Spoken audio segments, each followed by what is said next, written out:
ये हमारे चौकीदार भी हिंदू है, उनकी सगर्भा बेटी के ऊपर भी इन लोगों ने हमला किया है पत्थर। नरेंद्र मोदी जी पूरा हिंदू समाज नहीं है, बीजेपी पूरा हिंदू समाज नहीं है। সংসদে দাঁড়িয়ে খুরদার বিজেপির সমালোচনা করে নরেন্দ্র মোদীকে হিন্দু সমাজের একাংশ নয় বলে দাবি করেছিলেন বিরোধী দলনেতা রাহুল গান্ধী। রাহুল গান্ধীর বক্তব্যের পরেই বিজেপি, আরএসএস, বজরং দল তেলে বেগুনে জ্বলে ওঠে এবং গুজরাটের আহমেদাবাদে থাকা গুজরাটের প্রদেশ কংগ্রেসের মুখ্য কার্যালয়ে আক্রমণ করে বসে। আর্লি মর্নিং বিজেপির কার্যকর্তারা মিলে রাহুল গান্ধীর পোস্টারিং করেন হিন্দু মতলব হিংসা। রাহুল গান্ধীর মাথায় টুপি পরা পুরনো ছবি লাগিয়ে ব্যঙ্গাত্মক পোস্টিং করে এবং রাহুল গান্ধী সংসদে দাঁড়িয়ে বিজেপির সমালোচনা করতে গিয়ে বলেন, বিজেপি মানে হিংসা, বিজেপি মানে অসত্য, বিজেপি মানে ভয় ভীতি দেখানোর দল, বিজেপি কখনোই শান্তি চায় না।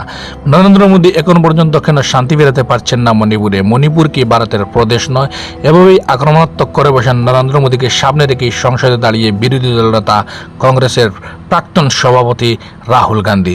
তারপর থেকেই সমস্ত ভারত জুড়ে একটা আলোচনা সমালোচনা শুরু হয়ে গিয়েছে এবং রাহুল গান্ধীর বক্তব্যের কেউ কেউ সমর্থনে, কেউ কেউ বিপক্ষেও রয়েছেন। দেখুন, भाजपा के समर्थक और वीएचपी बजरंग दल के जो गुंडे थे 20 से 25 लोग यहाँ पे कांग्रेस ऑफिस पे आए थे, पत्थर लेके आए थे, हथियार लेके आए थे। कांग्रेस ऑफिस पे उन्होंने हमला किया। हमारे जो चौकीदार है उनके ऊपर, उनके बेटे के ऊपर, उनकी धर्मपत्नी के ऊपर। ये हमारे चौकीदार भी हिंदू है, उनकी सगर्भा बेटी के ऊपर भी इन लोगों ने हमला किया है, पत्थरों से हमला किया है।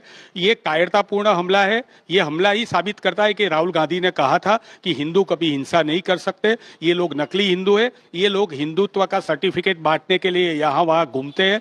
ऐसे हिंदुओं को आज सब पूरे देश और सनातन धर्मियों ने पहचान लिया है। राहुल गांधी जी ने संसद में शंकर भगवान को लेकर, शंकर भगवान ने जो कहा था कि डरो मत, तो हम कांग्रेस के कार्यकर्ता भी डरने वाले नहीं है। हमने ओपन चैलेंज किया है कि आप रात को कायरतापूर्ण तरीके से क्यों आते हो? सुबह में आइए, जो भी हथियार लेके आना है, तलवार लेके आइए, बंदूक लेके आइए, पत्थर लेके आइए। हमारे पास भी हथियार है, संविधान का हथियार है, हमारे पास सत्य का हथियार है, हमारे पास अहिंसा का हथियार है।